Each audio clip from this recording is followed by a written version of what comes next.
Hello my dear student, once again welcome back to आपका Paras Academy A square. हम लोग ionic equilibrium पढ़ रहे थे, जिसमें लास्ट क्लास में हमने Bronsted concept of acid and base, जिसको कंजुगेट एसिड बेस थ्योरी बोलते हैं, और दूसरा Lewis concept of acid and base आपको पढ़ा दिया था। बोलो हाँ ना। आज क्लास में हम लोग आगे से स्टार्ट करते हैं पीएच कैलकुलेशन। क्या स्टार्ट करने वाले थे? PH calculation of different type of solution. अगर एसिडिक सॉल्यूशन है तो कैसे निकालेंगे, बेसिक सॉल्यूशन है तो कैसे निकालेंगे, अगर mixture of acid and base है तो कैसे निकालेंगे, अगर मिक्सचर ऑफ एसिड है तो कैसे निकालते हैं। वन बाय वन स्टार्ट करें।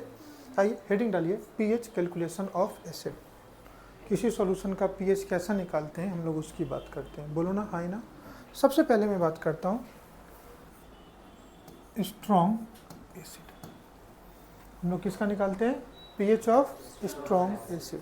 ध्यान से समझो। अब इस केस में ध्यान से समझो, कोई भी एक स्ट्रॉन्ग एसिड है, HCl है। कोई भी एक स्ट्रॉन्ग एसिड क्या है? HCl। बोलो ना हाई ना। अब ये HCl आयोनाइज होगा किसमें? H plus and Cl। चूंकि ये स्ट्रॉन्ग एसिड है तो दे विल आयोनाइज कंप्लीटली। बोलो हाई ना। तो इसका जो भी कॉन्सेंट्रेशन होगा ये कितना होगा? 0 0। ये 0 होगा तो ये कितना होगा? 0 0। हाँ बेटा, ये कितना मिलेगा? C। ये कितना मिलेगा? C। तो जो H प्लस का कॉन्सेंट्रेशन होगा वो एसिड के कॉन्सेंट्रेशन के क्या होगा? बराबर होगा। बोलो ना हाई ना। लेकिन अगर ये स्ट्रॉन्ग एसिड ऐसा होता, फॉर एग्जांपल ये स्ट्रॉन्ग एसिड कैसा होता? H2SO4, it will ionize into 2H plus and SO4 minus 2। तो ये T इज इक्वल टू 0 पे ये कितना होता है? C। तो ये कितना होता है? 0 0। ये T इज इक्वल टू पे 0 होता तो ये कितना होता? 2C NC। बोलो ना हाई ना। अब जो एसिड का कॉन्सेंट्रेशन है उसी से तुमको आयन का कॉन्सेंट्रेशन मिल रहा है। बोलो हाई ना। तो अगर ये एसिड का कॉन्सेंट्रेशन की जगह तुम मोलरिटी लोगे तो यहाँ पे आयन का कॉन्सेंट्रेशन कितना होगा? Concentration of acid multiply their n factor. यही कहा था। बोलो। तो कभी भी फॉर स्ट्रॉन्ग एसिड अगर तुमको कॉन्सेंट्रेशन ऑफ क्या मिल जाए? आयन निकालना हो, कॉन्सेंट्रेशन ऑफ आयन क्या निकालना हो? आयन। तो क्या हो जाएगा बेटा? Concentration of acid multiply their n factor. और एसिड के केस में जो उसका एन फैक्टर है उसी को उसका क्या बोलते हैं? बेसिसिटी। बोलो हाई ना। तो क्या होगा? Concentration of acid into their, concentration of acid into their क्या बेटा? बेसिसिटी। बोलो ना हाई ना। क्या इसमें कोई संदेह? अब ध्यान से समझना, एक टर्म्स आता है जो कॉन्सेंट्रेशन ऑफ एसिड है ना, जो इसी को बोलते हैं ना कॉन्सेंट्रेशन ऑफ एसिड, तो इसी को हम लोग क्या बोल देते हैं? मोलरिटी। क्या बोलते हैं? क्या बोलते हैं इसी को? Molarity M। क्या बोलते हैं इसी को? Molarity M। और कभी भी किसी एसिड के मोलरिटी को तुम n फैक्टर से मल्टीप्लाई कर दो, you will get normality. You will get, तो मोलरिटी को आप n फैक्टर से मल्टीप्लाई कर दो तो यू विल गेट क्या बेटा? Normality of solution. और एसिड के केस में यही n फैक्टर को क्या बोल सकते हैं? Molarity multiply basicity is called क्या बेटा? तो concentration of ion is equal to concentration of acid into क्या बेटा? n factor. तो एसिड का कॉन्सेंट्रेशन इनटू n फैक्टर को सीधा सीधा क्या बोल सकता हूँ? Normality of acid. बोलो ना हाँ या ना। तो किसके टर्म्स में बात करेंगे हम लोग? नॉर्मेलिटी ऑफ एसिड के टर्म्स में बात करेंगे। तो जो भी कॉन्सेंट्रेशन ऑफ आयन है इसी टर्म्स को मैं क्या लिख सकता हूँ? इसी पूरे टर्म्स को क्या लिख सकता हूँ? नॉर्मेलिटी। इसी पूरे टर्म्स को क्या लिख सकता हूँ? नॉर्मेलिटी। बोलो ना हाँ ना। इसमें कोई दिक्कत? समझ आए तो बोलो हाँ, ना समझ में तो बोलो ना। इसी को क्या बोलते हैं? नॉर्मेलिटी। कोई दिक्कत? तो कभी भी किसी भी स्ट्रॉन्ग एसिड या बेस के लिए हमें H प्लस कॉन्सेंट्रेशन निकालना है तो सीधा सीधा वो नॉर्मेलिटी ऑफ एसिड के क्या होगा? बराबर। क्या कुछ गलत कह रहा हूँ? समझ में आया इतना? कभी भी किसी स्ट्रॉन्ग एसिड या स्ट्रॉन्ग बेस भी ऐड कर देता हूँ, उसमें H प्लस और OH माइनस कॉन्सेंट्रेशन निकालना है तो सीधा सीधा वो किसके बराबर हो जाएगा? नॉर्मेलिटी ऑफ एसिड और बेस के। जो भी उसका मोलरिटी है उसको n फैक्टर से तुम मल्टीप्लाई कर दोगे, तुमको क्या निकल जाएगा? नॉर्मेलिटी निकल जाएगा। तुमको क्या निकल जाएगा? नॉर्मेलिटी। क्या मेरी बात समझ में आ रही है? बोलो है ना। फॉर एनी स्ट्रॉन्ग क्या बेटा? एसिड एंड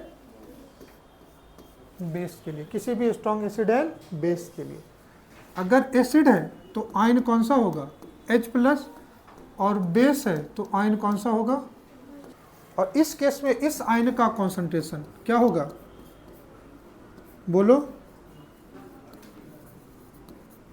नॉर्मलिटी ऑफ क्या बेटा, एसिड, और इस केस में जो बेस का कॉन्सेंट्रेशन है वो किसके बराबर होगा, नॉर्मलिटी ऑफ बेस के बराबर। तो एक नॉर्मलिटी ऑफ एसिड के बराबर होगा, दूसरा नॉर्मलिटी ऑफ बेस के बराबर होगा। क्या इसमें कोई दिक्कत नहीं। अब केस पर हो, जो तुमको कहा था तुम्हारे सिलेबस में नहीं हो, ये तुम्हारे सिलेबस का पार्ट था, इसलिए पहले मैंने इसको रिकॉल कराया।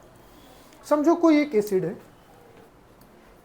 जो कॉन्सेंट्रेशन ऑफ एसिड है, जो क्या है बेटा, कॉन्सेंट्रेशन ऑफ एसिड है, ये ग्रेटर देन 10 के पावर -6, 10 के पावर -6 से क्या है, ज़्यादा है। जो एसिड का कॉन्सेंट्रेशन है वो 10 के पावर -6 से क्या है, ज़्यादा है, बोलो है ना।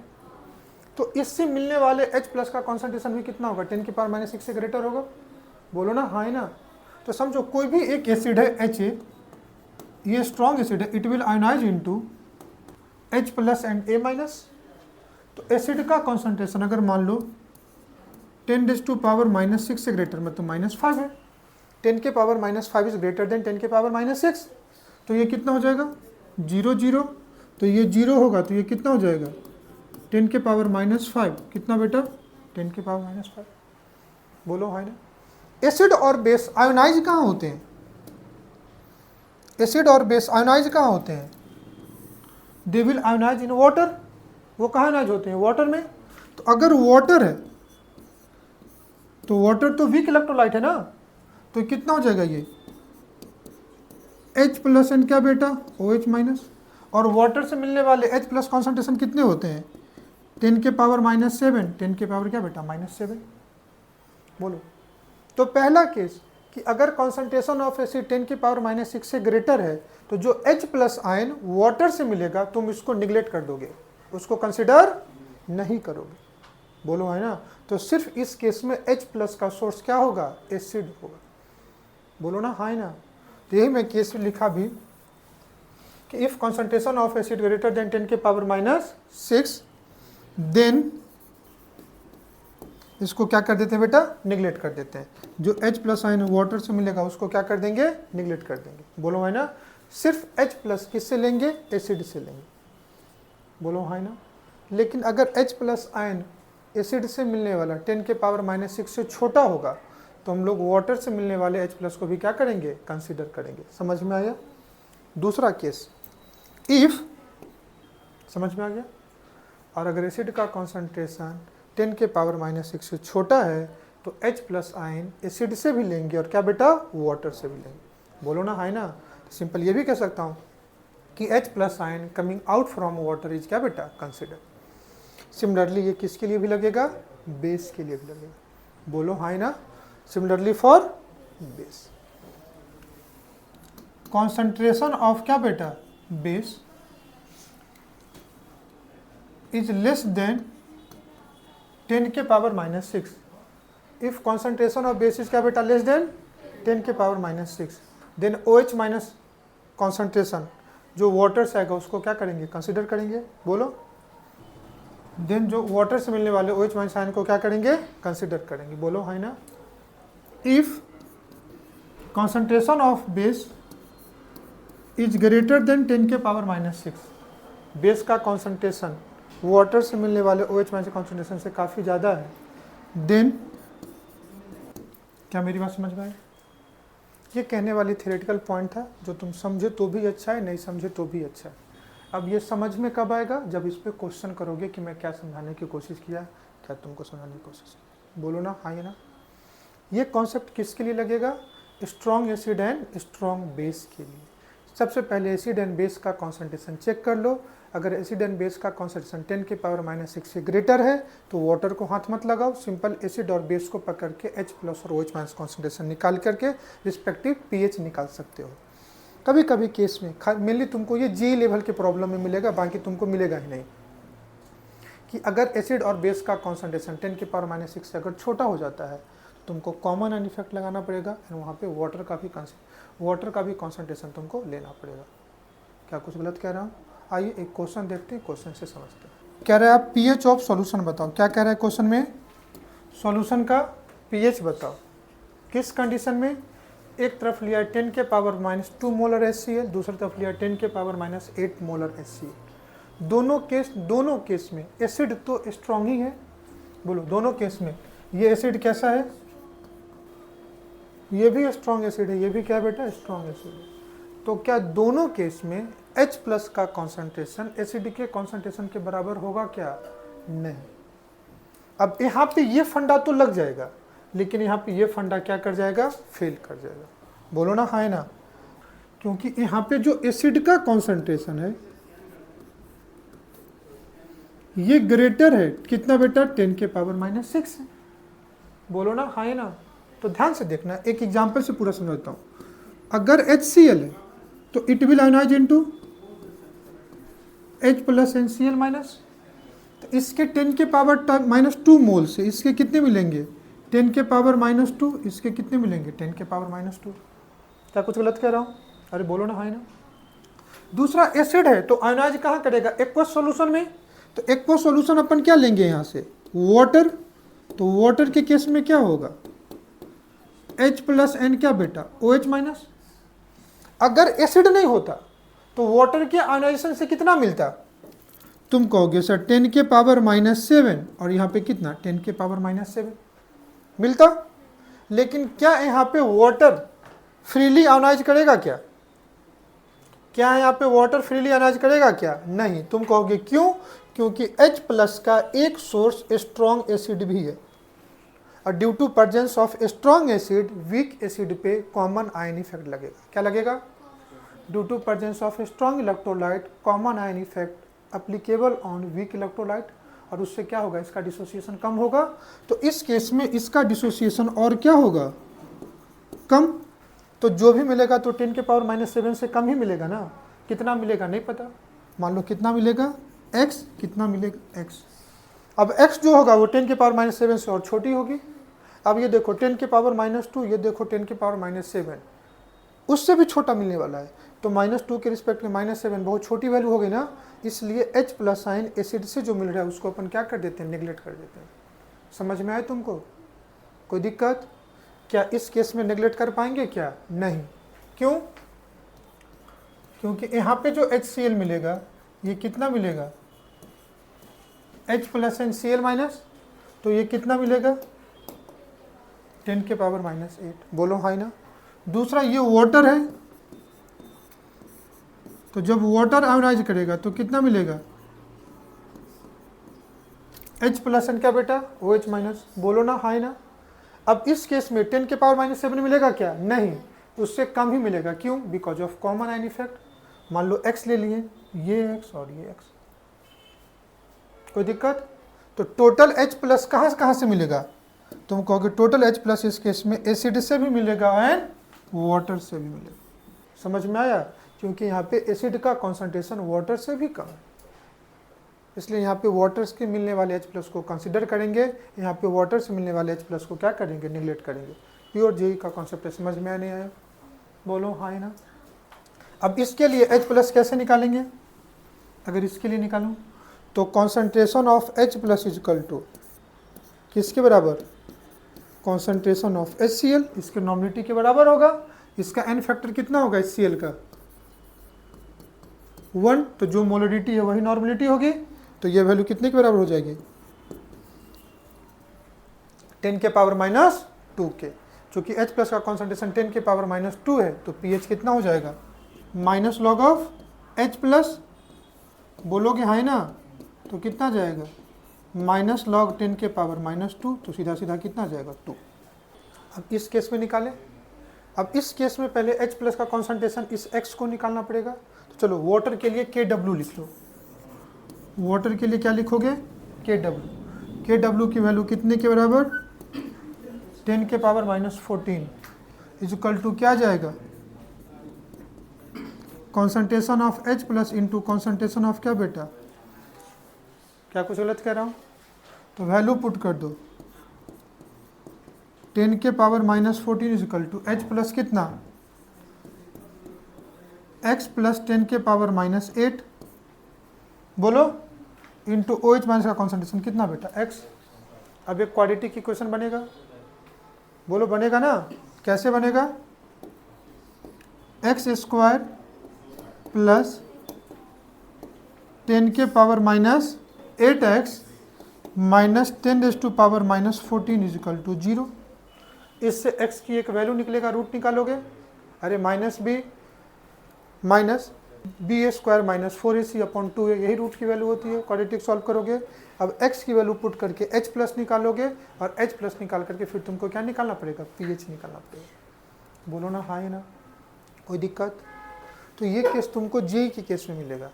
पहले तुमको क्वाड्रेटिक निकालना पड़ेगा, क्वाड्रेटिक को सॉल्व करोगे, इससे x की वैल्यू निकलेगी, फिर यहाँ से कॉन्सेंट्रेशन ऑफ H प्लस कितना होगा, यहाँ से कितना मिलेगा 10 के पावर माइनस 8 और यहाँ से कितना मिलेगा x, फिर वहाँ से तुम क्या निकालोगे, pH निकालोगे। समझ में आया तुमको, ये मैं तुमको क्यों पढ़ा रहा था कि कब निगलेक्ट करना है कब नहीं करना। कोई दिक्कत। तो ये पहला केस देखा स्ट्रॉन्ग एसिड स्ट्रॉन्ग बेस का। केस 2 हम लोग क्या करते हैं, पहला स्ट्रॉन्ग एसिड स्ट्रॉन्ग बेस हो गया, अब mixture of strong acid strong base कर लेते हैं। अब इसके टोटल 3 केस बनेंगे। टोटल कितने केस बनेंगे, 3 केस। पहला, चूंकि अगर इस मिक्सचर को लेता हूं तो स्ट्रॉन्ग एसिड से आयन क्या मिलेगा H प्लस, स्ट्रॉन्ग बेस से आयन क्या मिलेगा OH माइनस। बोलो है ना, H प्लस का कॉन्सेंट्रेशन कितना होगा, नॉर्मलिटी ऑफ एसिड के बराबर। OH माइनस का कॉन्सेंट्रेशन कितना होगा, नॉर्मलिटी ऑफ क्या बेटा, ये बेस है, ये नॉर्मलिटी ऑफ क्या है एसिड। बोलो है ना। अब तुमको कल पढ़ा के दिया था कि अगर H प्लस का कॉन्सेंट्रेशन OH माइनस के कॉन्सेंट्रेशन के इक्वल हो सकता है, H प्लस का कॉन्सेंट्रेशन OH माइनस के कॉन्सेंट्रेशन के क्या हो जाएगा, ग्रेटर हो सकता है। H प्लस का कॉन्सेंट्रेशन OH माइनस के कॉन्सेंट्रेशन के क्या हो सकता है, कम हो सकता है। बोलो हाँ ना। 3 केस बनेंगे। पहला, concentration of H plus greater than क्या बेटा OH माइनस। दूसरा, concentration of H plus equal to क्या बेटा OH माइनस। और तीसरा, concentration of H plus less than concentration of क्या बेटा। टोटल 3 केस बनेंगे, खुद से देखो। अब जितना एसिड से H प्लस मिलेगा उतना ही तुमको क्या मिलेगा, बेस से OH माइनस मिलेगा। बोलो है ना। तो दोनों मिलकर के क्या हो जाएगा, न्यूट्रल। बोलो ना है ना। अब H प्लस का कॉन्सेंट्रेशन कितना हो जाएगा, मान लो हमने जो एसिड और बेस को लिया, किसको मिक्स किया, एसिड एंड बेस का। तो इस एसिड का जो एसिड था, एक बता देता हूँ, समझो इसकी नॉर्मलिटी कितनी है N1 एंड वॉल्यूम कितना है V1। इस एसिड की नॉर्मलिटी कितनी है N1, वॉल्यूम कितना है V1। बोलो ना हाँ ना। और जो हमने बेस लिया इसकी नॉर्मलिटी कितनी है N2 एंड वॉल्यूम कितना है V2। बोलो कोई भी एसिड, तो नॉर्मलिटी इनटू वॉल्यूम क्या हो गया, नंबर ऑफ इक्विवेलेंट क्या हो गया। तो यहाँ पे अगर मैं निकालूं number of equivalent of base, या इसी को लिख सकता हूं EQ मतलब equivalent, number of equivalent of OH minus ion, तो ये किसके बराबर होगा, N2V2 के बराबर होगा। बोलो हाँ ना। और ऊपर वाले केस में नंबर ऑफ इक्विवेलेंट एसिड का क्या होगा H प्लस, तो अगर यहाँ पे लिखूं number of equivalent of H plus कितना हो जाएगा N1V1। बोलो है ना। तो H प्लस का इक्विवेलेंट कितना होगा N1V1 एंड OH माइनस का इक्विवेलेंट कितना हो जाएगा N2V2। मतलब जितने इक्विवेलेंट ऑफ H प्लस है उतना ही इक्विवेलेंट ऑफ क्या है OH माइनस। क्या कुछ गलत कह रहा हूँ। तो इस केस में number of equivalent of H plus is equal to number of equivalent of क्या बच्चे OH माइनस है। बोलो ना हाँ ना। तो जितने H प्लस उतने क्या बेटा OH माइनस, दोनों एक दूसरे को न्यूट्रलाइज करके क्या बना दिया वाटर। तो इस केस में इसका pH कितना हो जाएगा 7 और ये सॉल्यूशन कितना होगा न्यूट्रल। क्या मेरी बात समझ में आई, एक केस तो क्लियर है। दूसरा H प्लस से ज़्यादा क्या है? OH minus. H प्लस से ज़्यादा क्या है? OH minus. इसका मतलब number of equivalent of OH minus ज़्यादा होगा किससे? H प्लस से। तो इस केस में क्या लिख सकता हूँ? Number of equivalent of H plus is smaller than number of equivalent of क्या बेटा? OH minus ion. Number of equivalent of H plus से ज़्यादा क्या होगा? Number of equivalent of OH minus ion. अरे बोलो ना हाँ है ना? क्या इसमें कोई दिक्कत? हाँ या ना? दैट मीन्स N1V1 से ज़्यादा क्या है? N2V2, क्योंकि बेस का हमने कितना लिया है? N2V2। तो समझो इसके इक्विवेलेंट 10 है और इसके इक्विवेलेंट 15 है, तो 10H प्लस 10 OH माइनस को तो न्यूट्रलाइज कर देगा ना। तो कितना OH माइनस आया? 5। बोलो हाँ है ना? तो इस केस में कौन ज़्यादा है? OH minus. तो मैं लिख सकता हूँ number of equivalent of OH minus is equal to कितना बेटा? N2V2 माइनस कितना? N1V1। बोलो हाँ है ना? तो क्या ज़्यादा हो गया? OH minus. तो अपने को चाहिए क्या? OH माइनस का कॉन्सेंट्रेशन, और ये क्या है? नंबर ऑफ इक्विवेलेंट है। तो नंबर ऑफ इक्विवेलेंट को वॉल्यूम से डिवाइड करेंगे तभी तो क्या आ जाएगा? OH माइनस का कॉन्सेंट्रेशन। तो अगर यहाँ पे अपने को कॉन्सेंट्रेशन ऑफ बेस निकालना पड़े या इसी को कॉन्सेंट्रेशन ऑफ OH माइनस कह दूँ तो कितना हो जाएगा? N2V2 minus N1V1 upon total volume कितना? V1 plus V2। बोलो ना हाँ है ना? अब समझो VmL ऑफ N1 मोलर तुमने एसिड लिया और V2ml ऑफ N2 नॉर्मल तुमने क्या लिया? बेस लिया। VmL of N1 normal acid लिया और V2ml ऑफ N2 नॉर्मल क्या लिया? बेस। जब दोनों को मिक्स किया तो टोटल वॉल्यूम कितना हो गया? V1 plus V2। वॉल्यूम तो एडिटिव प्रॉपर्टी है, तो वॉल्यूम तो हमेशा बढ़ेगा। बोलो है ना? तो जो ज़्यादा है उसके N1V1 में से जो कम है उसका N1V2 माइनस कर दो, अपॉन V1 प्लस V2 कर दो, तुमको निकल जाएगा। तो बताओ इस केस में क्या होगा? इस केस में क्या ज़्यादा होगा? Number of equivalent of H plus ज़्यादा होगा number of equivalent of OH minus से। बोलो हाँ ना?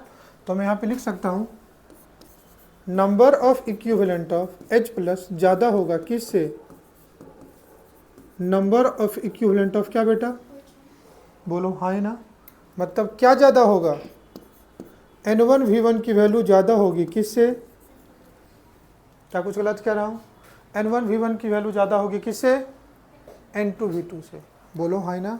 इसका मतलब H प्लस आयन का इक्विवेलेंट अगर 15 है तो OH माइनस का इक्विवेलेंट कितना होगा? 10। तो 10 OH माइनस 10 H प्लस को तो न्यूट्रलाइज कर देगा। तो क्या ज़्यादा आ रहा है? H प्लस कितने से? 5 से, मतलब 15 माइनस 10 किए।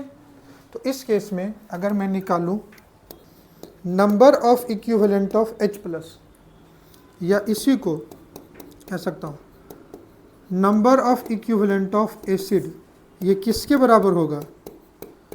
N1V1 माइनस क्या बेटा? N2V2। क्या कुछ गलत कह रहा हूँ? बोलो ना हाँ ना? तो अपने को क्या चाहिए? कॉन्सेंट्रेशन चाहिए। तो अगर तुमको या तो कॉन्सेंट्रेशन ऑफ तुमको क्या चाहिए? एसिड, या जो एसिड का कॉन्सेंट्रेशन वही H प्लस का कॉन्सेंट्रेशन किसके टर्म्स में बेटा? नॉर्मलिटी के टर्म्स में। ये सब तो बाउंस ही कर रहा होगा। तो कितना हो जाएगा? N1V1 माइनस N2V2 अपॉन क्या बेटा? V1 plus V2। बोलो ना हाँ ना? अब तुमको एक सिंपल शॉर्टकट बता दूं। कभी भी एसिड बेस को मिक्स कर दे, कभी भी स्ट्रॉन्ग एसिड स्ट्रॉन्ग बेस को मिक्स कर दे, तो टोटल यही 3 केस बनेंगे। Case number 1, case number 2 and case number 3। हमेशा एसिड और बेस का इक्विवेलेंट निकाल लोगे। बोलो ऊपर में दोनों के इक्विवेलेंट का मॉड ले लेना, उसको डिवाइड कर देना टोटल वॉल्यूम से। क्या कर दोगे? टोटल वॉल्यूम से मॉड ले लेना। अब मॉड लगा दो, तो या तो तुम N1V1 माइनस N2V2 कर दो, या N2V2 माइनस N1V1। मॉड है तो पॉजिटिव आना है। तो difference of equivalent upon total volume, देखो यहाँ भी है difference of equivalent upon total volume, यहाँ भी है डिफरेंस ऑफ इक्विवेलेंट 0 आ जाएगा। तो ये कितना हो जाएगा? pH। इस केस में एसिड ज़्यादा है ना? इस केस में क्या ज़्यादा है? एसिड ज़्यादा है। तो इस केस में pH कितना हो जाएगा? लेस देन क्या बेटा 7, और इस केस में pH कितना हो जाएगा ग्रेटर देन 7। क्या मेरी बात समझ में आए? बोलो हाँ या ना। तो पहला तुमको बता दिया, जब स्ट्रॉन्ग एसिड स्ट्रॉन्ग बेस का कॉन्सेंट्रेशन कम ज़्यादा होगा तो कब H+ को लेना है वाटर से आने वाले H+ को, या कब नहीं लेना है। दूसरा बता दिया, जब स्ट्रॉन्ग एसिड स्ट्रॉन्ग बेस को मिक्स करेंगे तो pH कैसा निकलेगा। अब ये तो मैंने समझाने के लिए लिखा है, तुम्हें समझ तभी आएगा जब इस पर क्वेश्चन करोगे। क्वेश्चन कर लें। पहला मैंने कौन सा केस देखा था, स्ट्रॉन्ग एसिड स्ट्रॉन्ग बेस का। दूसरा केस किसका देखा, एसिड बेस को मिक्स कर दिया। चलो उससे पहले एक केस और देख लो, ये काफ़ी आसान केस है। केस 3, मैं एसिड को ही मिक्स कर देता हूँ, मिक्सचर ऑफ एसिड। क्या मिक्स कर दूँ, अगर मैं 2 एसिड के मिक्सचर को क्या कर दूँ, मिक्स कर दूँ, मिक्सचर ऑफ एसिड, और इधर पढ़ा देता हूँ mixture of base. Mixture of acid and क्या बेटा, मिक्सचर ऑफ बेस। इसमें कोई दिक्कत? अगर मैं एसिड को मिक्स करूँ, ध्यान से समझना, कोई भी 2 एसिड ले लेता हूँ, समझा। समझो ये कोई एसिड है, ये किस में जाएगा, H+ एंड A1-, और दूसरा एक एसिड है Ha2, ये किस में जाएगा। दोनों स्ट्रॉन्ग एसिड है, दोनों 100% आयोनाइज करेगा। बोलो क्या ऐसा है कि किसी भी एक एसिड के प्रेजेंस में दूसरे के आयोनाइजेशन पे कोई फर्क पड़ेगा? नहीं। तो H+ का कॉन्सेंट्रेशन तुम दोनों एसिड से लोगे। बोलो हाँ ना। तो कभी भी अगर मिक्सचर ऑफ एसिड हो तो वहाँ पे तुम H+ का कॉन्सेंट्रेशन सारे एसिड से लोगे। समझो ये जो एसिड है इसका जो कॉन्सेंट्रेशन है, ये जो एसिड है इसका जो कॉन्सेंट्रेशन है, ध्यान से, इसकी नॉर्मलिटी N1 है, N वॉल्यूम कितना है V1, और ये जो एसिड है इसकी नॉर्मलिटी कितनी है N2, N वॉल्यूम कितना है V2। बोलो ना हाँ ना। तुम सिंपल से करना कि जितने भी एसिड ऑफ सोर्स होंगे सारे एसिड से H+ का कॉन्सेंट्रेशन निकाल करके तुम ऐड कर देना। अपने को इस केस में क्या करना पड़ेगा कि H+ के जितने सोर्स है, हर सोर्स से तुम number of equivalent of H+ ले लो, उसको टोटल वॉल्यूम से डिवाइड कर दो, तुमको क्या निकल जाएगा, H+ concentration of final solution. बोलो है ना। तो इस केस में कभी भी तुमको H+ कॉन्सेंट्रेशन, मतलब रिजल्टिंग सॉल्यूशन का अगर H+ निकालना हो तो summation of number of equivalent of all acid, जितने जगह से आ सकते हैं, अपॉन समेशन में क्या करोगे, अगर ये एसिड है तो इस एसिड का कितना हो जाएगा N1V1, इस एसिड का कितना हो जाएगा N2V2, अपॉन नीचे में टोटल वॉल्यूम कितना हो जाएगा। तो ये तुमको क्या निकल गया, H+ कॉन्सेंट्रेशन।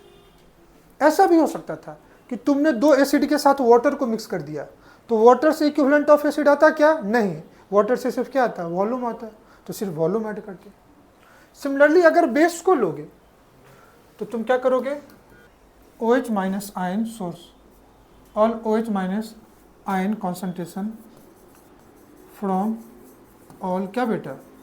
तो यहाँ से जो OH- आयन कॉन्सेंट्रेशन होगा, कॉन्सेंट्रेशन ऑफ OH- आयन, क्या लिख सकता हूँ, जितने जगह से OH- इक्विवेलेंट आ सकते हैं, तो क्या लिखा था, number of equivalent of acid, तो समेशन ऑफ क्या बेटा, नंबर ऑफ इक्विवेलेंट ऑफ क्या बेटा बेस, अपॉन समेशन में क्या, टोटल वॉल्यूम। तो OH- आयन का कॉन्सेंट्रेशन क्या हो सकता है, अगर कोई समझो बेस 1 है, समझो 2 बेस ले लिया, एक बेस 1 है, दूसरा बेस क्या है बेटा 2, इस बेस का तुमको दिया हुआ है नॉर्मलिटी N1 वॉल्यूम V1, इस बेस का नॉर्मलिटी N2 वॉल्यूम V2, तो इक्विवेलेंट कितना होगा N1V1, तो क्या लिखोगे N1V1 प्लस क्या बेटा N2V2। अगर तीसरा बेस होता तो N3V3 लेते, बोलो है ना। अगर सिर्फ वाटर लेते तो क्या सोर्स ऑफ H+ मिलता, नहीं। क्यों, स्ट्रॉन्ग एसिड के रिस्पेक्ट में H+ जो वाटर से मिलेगा उसको निगलेक्ट करेंगे, अपॉन नीचे में क्या जाएगा V1 प्लस V2, अगर वाटर है तो V3 करेंगे। बोलो ना हाँ ना। तो सिर्फ तुम्हारा एक ही बचा कि वीक वाला फंडा होगा तो क्या करेंगे, अदरवाइज तुम सारे केस कर सकते हो। एक ही चीज़ बचा क्या, कि अगर कोई वीक एसिड है तो क्या करेंगे। तुम कहोगे स्ट्रॉन्ग एसिड वीक एसिड को अगर मिक्स करेंगे तो क्या होगा, तो स्ट्रॉन्ग एसिड के प्रेजेंस में वीक एसिड को तुम क्या कर दोगे, निगलेक्ट कर दोगे। जैसे स्ट्रॉन्ग एसिड के प्रेजेंस में वाटर को निगलेक्ट कर रहे थे, वैसे भी स्ट्रॉन्ग एसिड के प्रेजेंस में वीक एसिड को निगलेक्ट कर दोगे। तो पहले क्वेश्चन देख लो। Calculate pH of a mixture 400 ml of 1/200 molar H2SO4। ये क्या दिया हुआ है, एसिड 400 ml ऑफ 1/100 मोलर क्या बेटा, HCl। ये क्या दिया हुआ है तुमको,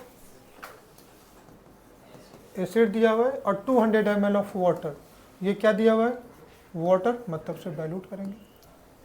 बोलो है ना। तो तुमसे क्या कहा था, सिंपल तुमको पीएच निकालना है, तो सबसे पहले कॉन्सेंट्रेशन ऑफ क्या निकालोगे, H+। क्या कहा था, सारे एसिड के सोर्स से इक्विवेलेंट को निकाल लो। बोलो ना, है ना। तो क्या होगा, number of equivalent of acid कौन सा, H2SO4 को ऐड कर दो, किससे, number of equivalent of acid क्या बेटा, HCl, अपॉन नीचे में क्या करेंगे, टोटल वॉल्यूम। बोलो ना बाबू, आए ना। तो नीचे में क्या होगा, टोटल। अब नंबर ऑफ इक्विवेलेंट कैसे निकालोगे, नंबर ऑफ इक्विवेलेंट कैसे निकालोगे, तो नॉर्मलिटी इनटू क्या बेटा, वॉल्यूम। अब गिवन क्या है, मोलरिटी, तो नॉर्मलिटी को क्या लिख सकते हो, molarity into n factor multiply volume. बोलो हाँ या ना। याद रखना, वॉल्यूम अगर ऊपर लीटर में लोगे तो नीचे भी लीटर में लेना पड़ेगा, वॉल्यूम ऊपर मिलीलीटर में लोगे तो नीचे भी मिलीलीटर में लेना पड़ेगा। बोलो ना, है ना। क्योंकि नंबर ऑफ इक्विवेलेंट में भी तो वॉल्यूम आ रहा है, नीचे भी वॉल्यूम आ रहा है। हम हर जगह लीटर लेकर के चलते हैं। क्या लेके चलते हैं, चलो पहला वैल्यू पुट करता हूँ, नंबर ऑफ इक्विवेलेंट। सबसे पहले क्या बेटा, मोलरिटी कितना, 1/200, H2SO4 है तो एन फैक्टर कितना, 2।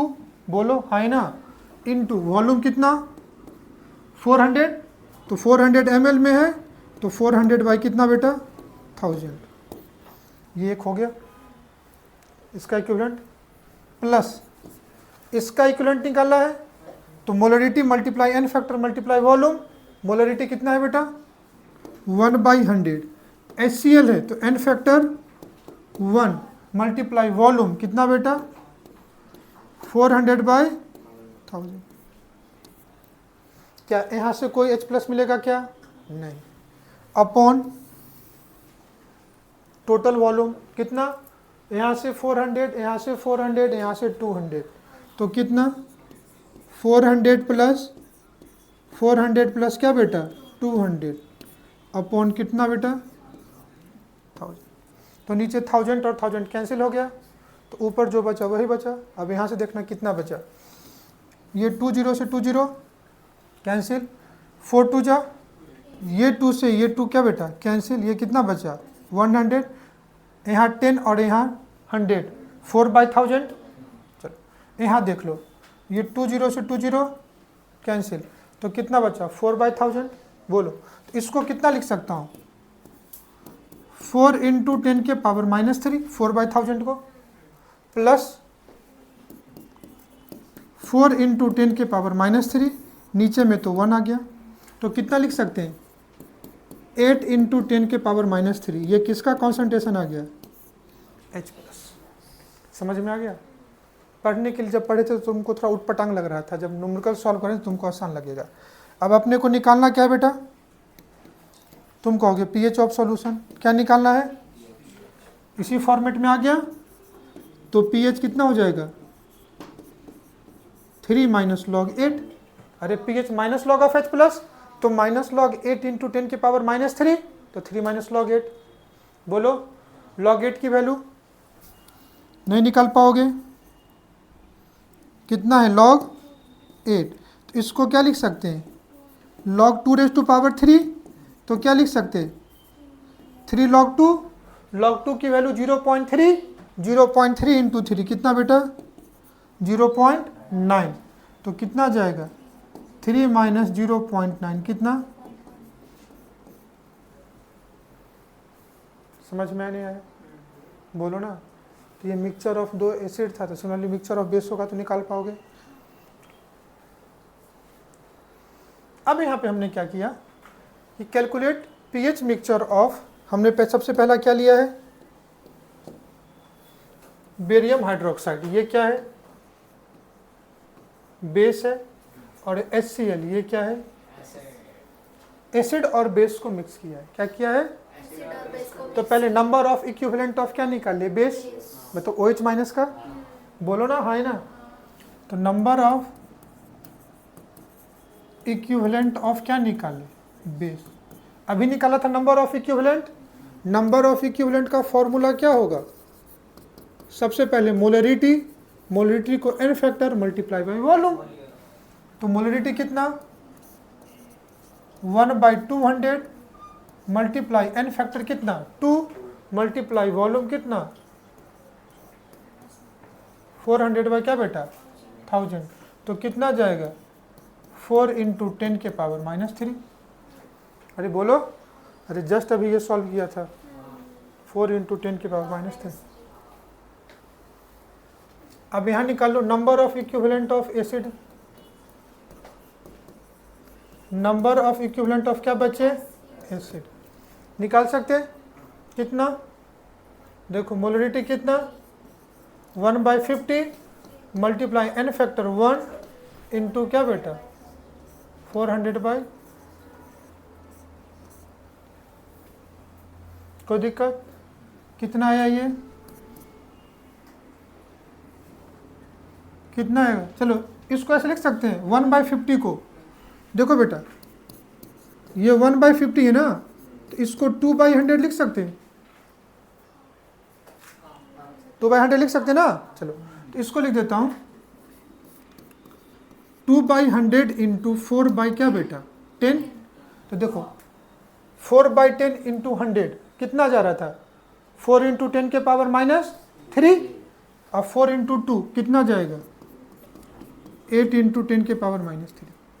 अब बताओ एसिड और बेस में किसका अमाउंट ज़्यादा है, एसिड का अमाउंट ज़्यादा है, तो एसिड का इक्विवेलेंट अगर बेस से ज़्यादा है तो नेचर कैसा हो जाएगा, एसिडिक, बोलो ना, हाँ ना, तो मैं कह सकता हूँ number of equivalent of acid greater than number of equivalent of क्या बेटा बेस, तो नेचर कैसा हो जाएगा, एसिडिक। और ऑप्शन में से एक ही ऑप्शन अगर 7 से छोटा है तो हम लोग उसको टिक कर सकते हैं, और नहीं अगर H+ निकालोगे कायदे से तो ऊपर में N1V1 - N2V2 का मोड अपॉन टोटल वॉल्यूम, अरे बोलो ना, हाँ ना, तो कितना करोगे बेटा 8 × 10 के पावर -3 -4 × 10 के पावर अपॉन टोटल वॉल्यूम कर दे, टोटल वॉल्यूम कितना 400 400 200 1000 बाई 1000 1 आ जाएगा, तो नीचे में 1 आएगा कि नहीं आएगा, तो ये कितना आ जाएगा 4 × 10 के पावर क्या बेटा -3, बोलो है ना, तो अपने को क्या चाहिए pH is equal to -log of H+, तो -log 4 × 10 के पावर -3, तो सीधा सीधा 3 - log 4, log 4 को log 2⁻², 2 log 3, 2 × 0.3 0.6, 3 में से 0.6 माइनस कर दो। क्या मेरी बात समझ में आ रही नहीं है अभी, बोलो निकाल लोगे केस, बोलो, तो कौन कौन सा केस डिस्कस हो गया, स्ट्रॉन्ग एसिड स्ट्रॉन्ग बेस का कॉन्सेंट्रेशन वाटर के रिस्पेक्ट में कंपेयर कर लिया, बोलो है ना, स्ट्रॉन्ग एसिड को स्ट्रॉन्ग एसिड से मिक्स कर दिया, स्ट्रॉन्ग बेस को स्ट्रॉन्ग बेस से मिक्स कर दिया, दोनों केस में सारे सोर्स ऑफ H+ को ला करके ऐड कर दो, सारे सोर्स ऑफ OH- को ला करके ऐड कर दो, अपन उसके इक्विवेलेंट को टोटल वॉल्यूम से क्या कर दो, डिवाइड कर दो। फिर एसिड और बेस को हमने मिक्स किया तो 3 केस बनेगा, न्यूट्रल हो सकता है, एसिडिक हो सकता है, बेसिक हो सकता है। न्यूट्रल कब होगा, जब H+ की इक्विवेलेंट OH- के इक्विवेलेंट के बराबर होंगे। एसिडिक कब होगा, जब H+ की इक्विवेलेंट OH- के इक्विवेलेंट के क्या होंगे, ज़्यादा होंगे। और बेसिक कब होगा, जब H+ का इक्विवेलेंट OH- के इक्विवेलेंट से क्या होंगे, कम होंगे। दोनों के केस में number of equivalent of H+ minus number of equivalent of OH- mod ले लेना ताकि कोई फर्क नहीं पड़ता। अपॉन डिफरेंस ऑफ इक्विवेलेंट को टोटल वॉल्यूम से डिवाइड करना, तुमको आयन का कॉन्सेंट्रेशन निकल जाएगा। किस केस में आयन H+ होगा, किस केस में आयन OH- होगा, तुम इजीली कैलकुलेट कर सकते हो। कि स्ट्रॉन्ग एसिड में वीक एसिड मिक्स कर सकते हो या स्ट्रॉन्ग बेस में वीक बेस मिक्स करते हो, बोलो हाँ ना। ये तो फोर्थ केस हो गया। फिफ्थ केस क्या हो सकता है कि वीक एसिड को वीक एसिड से मिक्स करोगे एंड वीक बेस को वीक बेस से मिक्स करोगे। तो थोड़ा मैं शॉर्ट में पढ़ा ही देता हूँ। इस पर क्या लगेगा, कॉमन आयन इफेक्ट, और कॉमन आयन इफेक्ट लगने से वीक एसिड एक तो वैसे भी कम डिसोशिएट करता है, अब और कम डिसोशिएट करेगा, बोलो है ना। तो इस केस में इसका जो डिसोसिएशन है ये क्या कर जाएगा, डिक्रीज करेगा। तो सिंपल सी बात है, जब भी कभी तुमको ऐसा क्वेश्चन मिले तो तुम H प्लस कॉन्सेंट्रेशन निकालोगे ओनली फ्रॉम क्या बेटा, स्ट्रॉन्ग एसिड, बोलो है ना। तो सिंपल में जो H प्लस कॉन्सेंट्रेशन तुम कहाँ से निकालोगे, स्ट्रॉन्ग एसिड से। तो सिमिलरली अगर समझो स्ट्रॉन्ग बेस और वीक बेस मिक्स हो तो स्ट्रॉन्ग बेस एंड क्या होना चाहिए, वीक बेस है, तो सेम यही कॉमन लगाएंगे। इस पे क्या लगेगा, CI कॉमन आयन इफेक्ट, तो इससे इसका अल्फा क्या हो जाएगा, डिग्री ऑफ डिसोसिएशन क्या होगा, डिक्रीज होगा, बोलो ना हाँ ना। तो इससे इसका डिग्री ऑफ डिसोसिएशन क्या कर जाएगा, डिक्रीज करेगा। तो इस केस में तुम क्या करोगे, जो OH माइनस कॉन्सेंट्रेशन है कहाँ से लोगे, ओनली फ्रॉम, बोलो ना, ओनली फ्रॉम स्ट्रॉन्ग बेस। क्या कुछ गलत कह रहा हूँ, अरे बोलो ना हाँ ना। ये केस तो बहुत आसान था। चलो आगे, अब हर केस पे तुम क्वेश्चन करोगे तो तुमको कॉन्सेप्ट वैसे ही क्लियर हो जाएगा। मिक्सचर ऑफ वीक एसिड या और वीक बेस, मिक्सचर ऑफ किसी एक के लिए बता देता हूँ, दूसरे के लिए तुम खुद निकाल लोगे। अरे बोलो, तो दो वीक एसिड है तो दोनों पार्शियल आयनाइज करेगा, तो क्या कॉमन आयन इफेक्ट लगेगा क्या, नहीं, तो दोनों के आयनाइजेशन को लोगे। बोलो, कोई भी एक एसिड है, H1 है, कोई भी एक एसिड है Ha2, ये किस में टूटेगा, H प्लस और A1 माइनस, ये किस में टूटेगा,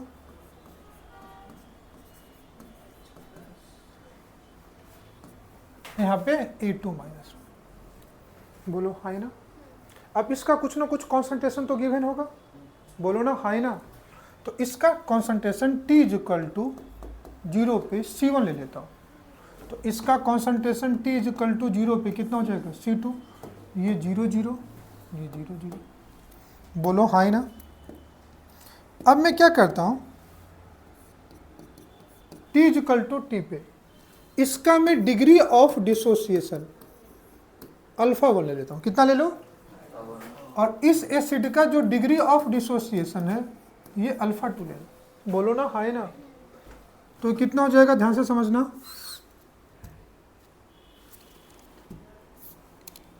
ये कितना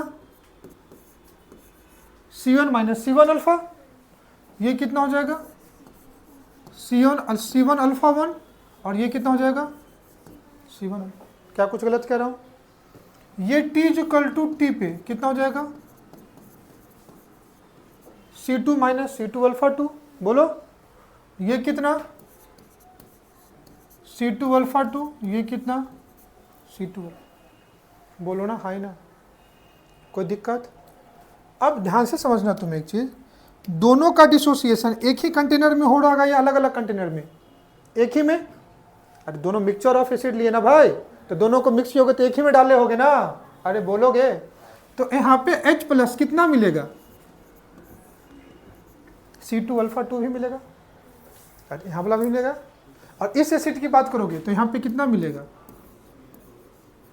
C1 अल्फा 1, बोलो हाई ना।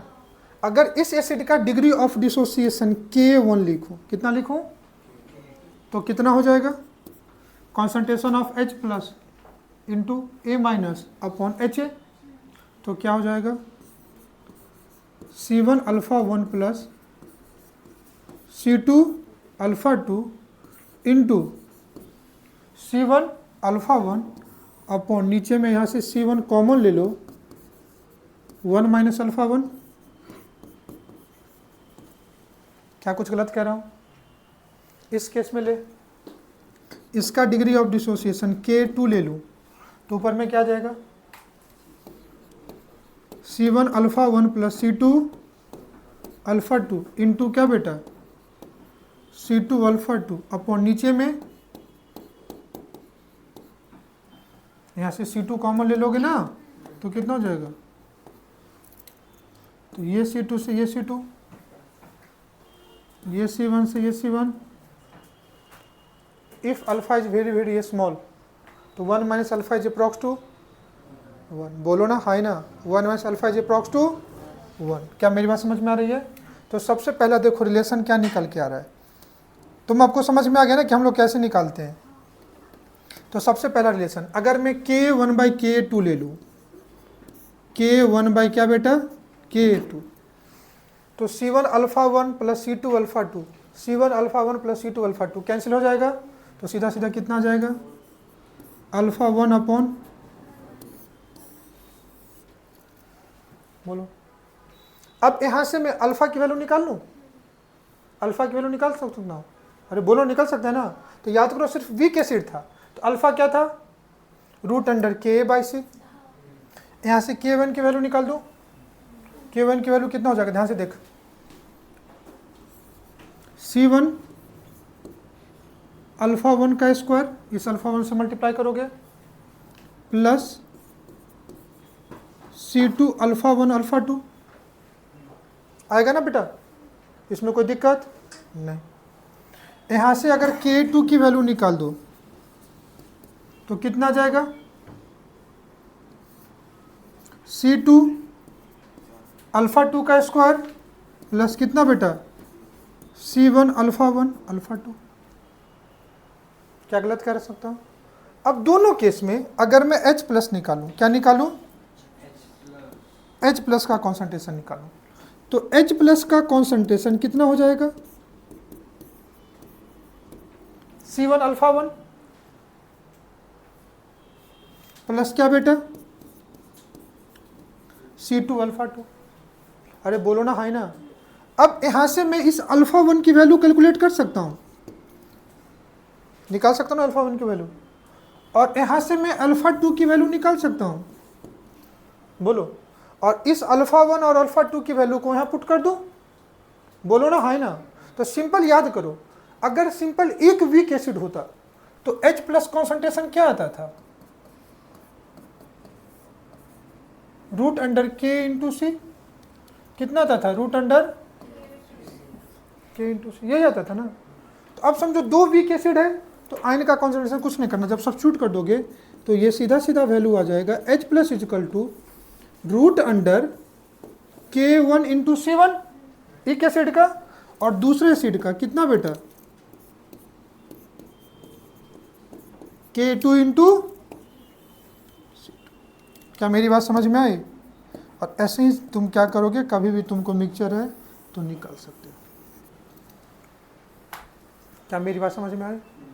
सिमिलरली अगर वीक बेस रहेगा तो क्या निकालोगे, OH माइनस कॉन्सेंट्रेशन, क्या आ जाएगा फॉर्मूला फॉर वीक बेस,